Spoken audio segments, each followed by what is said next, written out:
You may remember some years ago that police in riot gear were dispatched to Hyde Park to break up what had been billed as a water fight and a free party, and it descended into chaos, leading to a police officer and two members of the public being stabbed.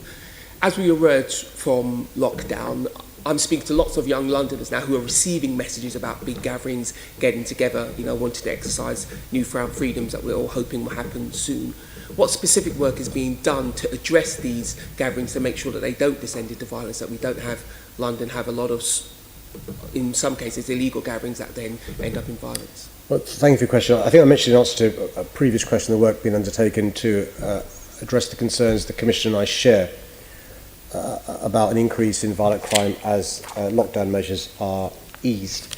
Of course, it's perfectly understandable for young people to want to meet up. There's a pent-up frustration of being locked away basically for the last 14, 15 months, but it's got to be lawful, safe.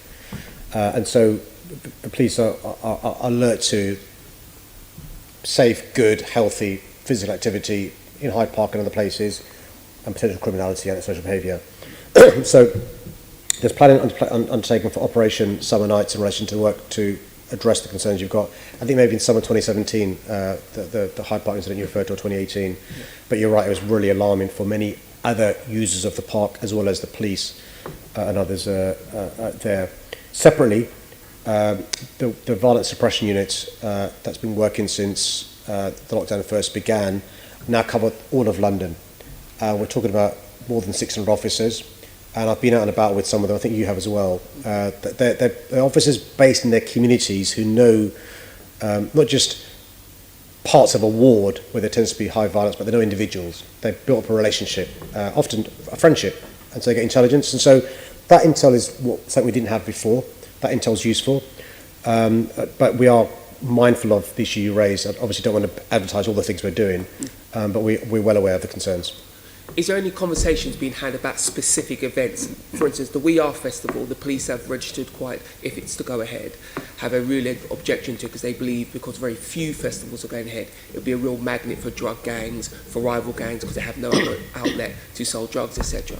Are there specific conversations going on about actual events that may well happen to prevent those events, to police them in a different way?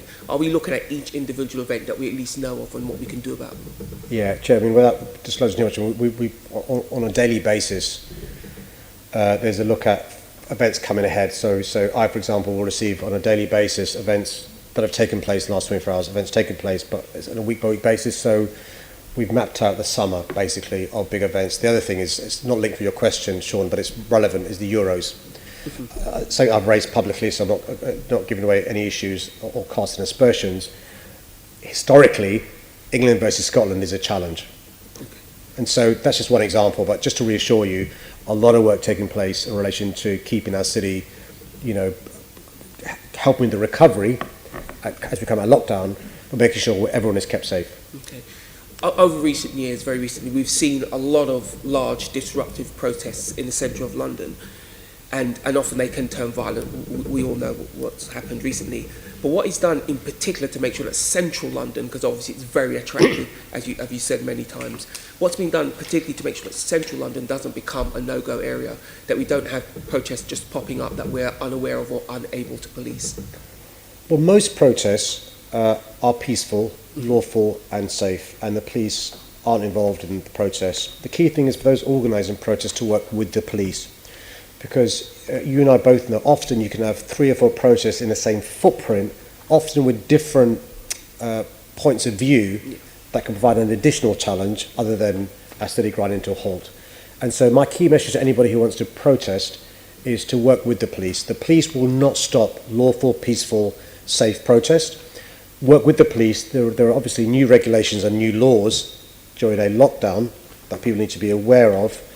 But one of the great things about living in a democracy is people have a right to protest.